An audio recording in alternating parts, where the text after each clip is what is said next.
여러분, 안녕하십니까? 오늘 비 오는 날인데도 주님 안에서 좋은 날인 걸 우리는 믿습니다. 은혜가 늘 함께 하시기를 축복합니다. 오늘은 로마서 1장 24절로 25절에 있는 말씀을 근거로 해서 하나님이 내버려 두신 자들이라는 주제로 좀 생각해 보겠습니다. 하나님이 내버려 두신 자들이 있다고 성경은 말씀합니다. 하나님께서 내버려 두신 자들, 이것을 우리는 유기된 자들이라 그렇게 말합니다. 유기된 자들, 영어에서는 기법된 자들이라 그렇게 말하죠. 성경은 이 말을 1장에서 3번이나 반복해서 말씀하고 있어요. 이것은 그만큼 이 죄인들의 죄악이 하나님 앞에서 가증하고 더럽다는 의미를 갖고 있는 것입니다. 물론 하나님께서는 어떤 죄악일지라도 회개하면 다 용서하십니다.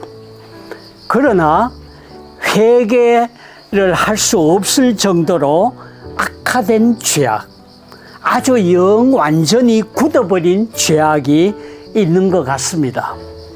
여러분, 우리 몸에도 1, 2기 정도의 병일 경우에는 희망을 갖지요.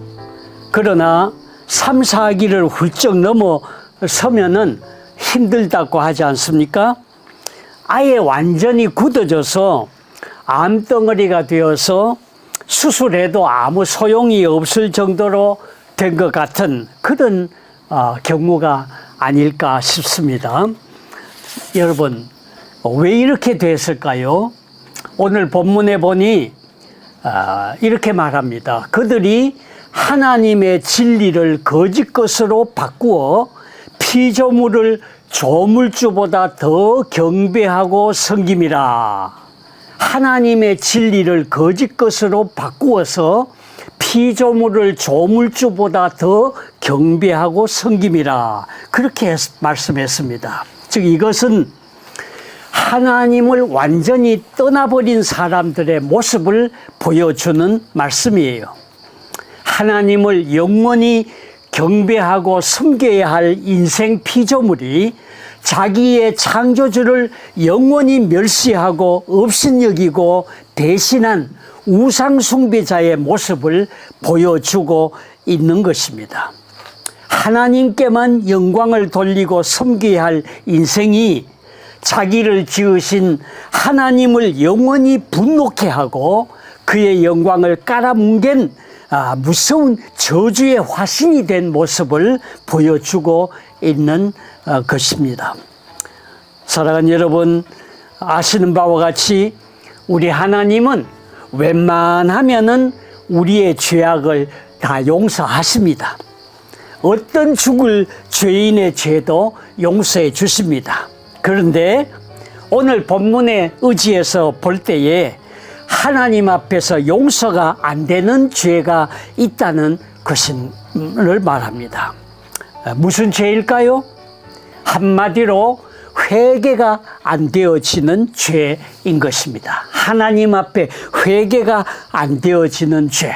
성경에서 우리가 찾아보면 바로 성령 회방죄 같은 그런 죄이겠죠. 우리 하나님은 아무리 큰 죄야 큰 죄인일지라도 회개가 되어진다면은 다 용서해 주십니다.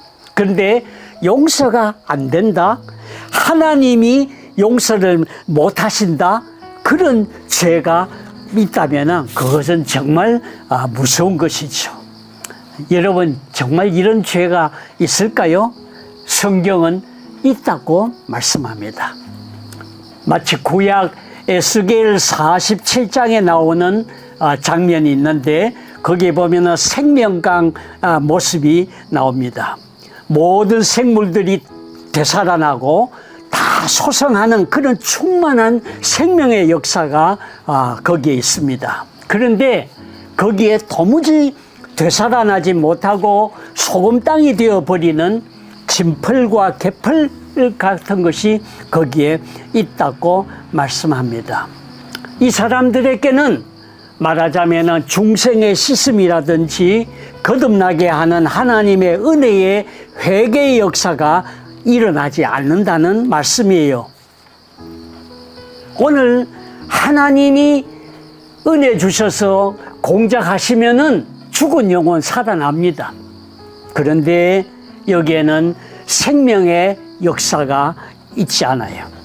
우리 성경은 사람이 연약해서 범죄하지만은 그에게서 참 회개가 발생할 때에 생명 얻는 은혜 역사가 전개될 수 있다고 늘 거듭 말씀을 해주고 있습니다.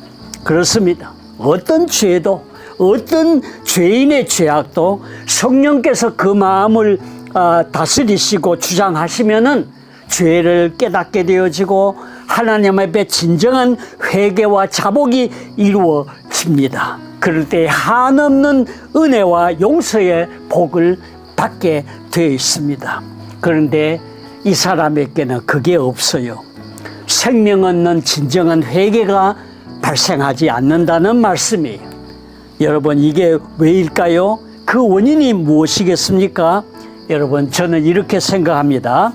저는 이 유기교리를 생각할 때에 이 사람들에게는 우리 하나님께서 은혜 주시기를 포기해버린 자들이 아닐까, 그렇게 생각이 되어집니다.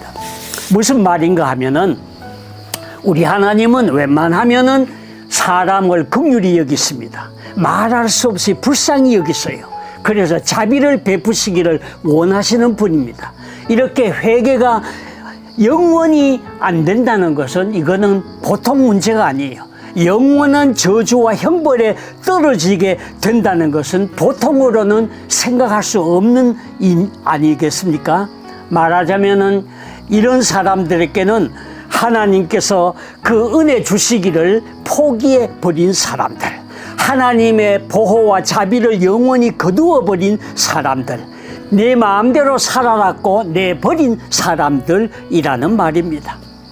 그들이 그 마음에 하나님 두기를 싫어하매, 그 마음에 하나님 두기를 싫어하매 하나님께서도 그들을 그 상실한 마음대로 내버려 두사, 그렇게 말씀했습니다. 하나님을 마음에 두기를 싫어하는 사람들에게 하나님께서도 그 상실한 마음대로 살도록 내버려 두사, 마음대로 살도록 하셨다는 거예요. 네 마음대로 살아라는 거예요. 그들을 하나님께서 은혜의 자리에서 포기해 버리신 모습을 우리는 보는 것입니다. 여러분, 이건 정말 무서운 일입니다. 아시는 바와 같이 모든 피조물은 우리 하나님이 붙들어 주시고 생성, 보호, 인도해 주셔야 보존이 되어지고 삶의 승리가 이루어지는 것입니다. 그런데 하나님께서 저들을 간섭 안 하시고 버려 두셨다는 것은 완전 그들을 내버려 두셨다는 것입니다. 포기해 버리셨다는 의미죠. 여러분, 저와 여러분과 저의 구원의 은총을 한번 생각해 보세요. 만약 하나님의 은혜가 없었더라면은 우리가 오늘 여기에 이 자리에 있을 수 있겠습니까? 아시는 대로 우리는 다 첫사람 아담 안에서 타락한 죄인들 아니었습니까? 그래서 마귀의 세력에 잡혀서 영원한 저주 아래 있던 형벌의 자녀들 아니었습니까? 그런데 하나님의 아들의 은혜로 말미암아 영원한 구원과 은혜를 받은 자들이죠. 허물과 죄로 죽었던 너희를 살리셨도다. 그리스도와 함께 일으키심을 받고, 그렇게 말씀을 했습니다. 얼마나 감사한 일이에요. 하나님이 이렇게 우리를 영원 전부터 그리스도 안에서 사랑하시고 선택하시고 부르시고 인도해 주셨기 때문에 우리가 하나님 앞에 나올 수 있게 된 것입니다. 주님 말씀하셨죠. 나를 보내신 아버지께서 이끌지 아니하시면 아무도 내게 올 수 없으니 오는 그를 내가 마지막 날에 다시 살리리라 말씀을 하셨지요. 그런데 여러분, 사실 이 하나님이 포기해버린 사람들은 처음부터 하나님의 은혜가 작동하지 않았을 가능성이 굉장히 크다고 저는 생각합니다. 여러분, 확실히 이것을 우리는 믿어야 합니다. 하나님의 역사가 있지 않는 한 어느 누구도 하나님 앞에 나올 수 없다는 사실입니다. 마치 홍수가 나서 사람들이 막 떠내려가는데 스스로의 힘으로는 누구 하나 자기 스스로 구원할 수가 없지요. 여기에는 밖에서 누가 도움 줘야 됩니다. 마찬가지로 모든 죄인에게는 하나님의 은혜의 간섭이 있어야 합니다. 저는 이 유기교리를 생각할 때에 두 가지 측면으로 생각이 되어집니다. 첫째는 영원히 버려진 자들이 있고, 그리고 두 번째는 일시적으로 버려져 있는 자들이 있다고 생각을 합니다. 자, 영원히 버려진 자들은 영원히 회개하지 못하고 영원한 죄악 가운데 살다가 영원한 형벌의 자리로 가는 자들을 말하는 것입니다. 그리고 일시적인 형편에서 잠시 버려져 있어 보이는 사람들이 있습니다. 이런 사람들은 얼마 그렇게 있다가 회개를 통해서 회복을 받는 사람들입니다. 여러분 다 경험해 본 적이 있을지 모르겠습니다만은 우리가 복음을 전하다 보면은, 전도해 보면은 그 반응하는 두 가지 형태가 있습니다. 첫째 하나는 이 복음이 전해지면은 영원히 유기된 자들은 예수 그리스도의 복음을 아주 끝까지 영원히 받아들이지 않아요. 죽을 때까지 목숨 걸고 전해도 목숨 걸고 안 받아들입니다. 여러분 참 이상하죠? 얼마나 그 심령이 강팍한지 그 숨이 떨어지는 순간에도 복음을 거부해요. 이것은 확실히 불선택자요 유괴된 자가 아니라고 말할 수 있겠습니까? 이것은 저 무서운 사탄의 굴레에 완전히 사로잡혀서 스스로 어떻게 할 수 없는 무서운 정죄 상태에 처해 있는 자들의 모습을 우리는 보는 것입니다. 저는 임종 현장을 많이 봤고 지금도 보고 있습니다. 그 인상과 영적인 감각을 아주 깊이 느끼고 있어요. 그 영적인 싸늘함과 처절한 분위기, 무언가에 눌려있는 어두움의 감각, 아주 유쾌하지 못하고 어떤 영적인 그런 무서운 분위기가 거기에 감지되고 있습니다. 그러나 어떤 사람들의 경우는 처음에는 좀 강팍하게 하다가도 병중에 환난 고통 중에서 주님을 향해 마음을 열고 회개의 눈물을 쏟으면서 복음을 받아들이고 주님을 영접하는 사람들이 있습니다. 보통은 죽음 앞에서 많이 회개하고 회복이 되어지는 모습을 봅니다. 저는 이것이 일시적인 유기 상태라고 생각하는 것입니다. 그러므로 우리는 이 땅에 있을 동안에 어느 누가 영원히 유기되어져 있는지, 일시적인 유기 상태에 있는지를 판정하기는 어렵습니다. 그래서 우리는 어느 누구를 막론하고 구별 없이 때를 얻든지 못 얻든지 복음을 전할 수밖에 없지요. 사랑하는 여러분, 우리에게 있어서 영혼의 구원 문제는 정말 엄숙하고 심각한 문제입니다. 천하를 주고도 바꿀 수 없는 그런 생명이죠. 주님 말씀하셨습니다. 누가 천하를 주고도 그 생명을 잃으면 무슨 유익이 있으리요? 어떻게 바꾸겠느냐 그랬습니다. 우리의 영원한 생명 구원 문제가 허사로 돌아간다는 거 무서운 일입니다. 여러분, 오늘 내 자신의 영혼의 상태를 정확하게 한번 진단해 보시기 바랍니다. 혹 하나님의 영과 다투고 있는 상태는 아닙니까? 하나님의 진리와 거룩 앞에 불순종하는 자세를 취하고 있지는 않습니까? 그것이 어느 기간 동안 일시적인 현상일 때는 참으로 다행한 일이지만 그것이 만약 끝까지 고집하며 간다면 이건 무서운 일이 아닐 수 없습니다. 여러분, 우리 하나님 앞에 우리 주 예수님께 그리고 성령님의 감화와 감동에 민감하게 항복하고 사는 게 좋습니다. 끝까지 영혼을 붙잡고 거역하다가 하나님의 영원한 심판의 형벌로 가지 않기를 간절히 소망합니다. 저는 안타깝게도 제가 아는 어떤 집사님 경우를 보는데 그 여집사님은 남편을 위해서 40년 동안을 눈물로 기도했어요. 근데 그 남편은 끝까지 믿지 않고 별세를 하더라고요. 그 은혜의 복음을 거절한 그 전형적인 모습을 저는 보았습니다. 아, 지독하구나. 40년 동안 아내가 기도해도 그게 안 되는 일이 있더라고요. 참 그건 놀라운 일이죠. 또 제 아내의 오빠, 그 처남의 경우를 보는데 대구에서 고등학교 수학 교사로 봉직을 했어요.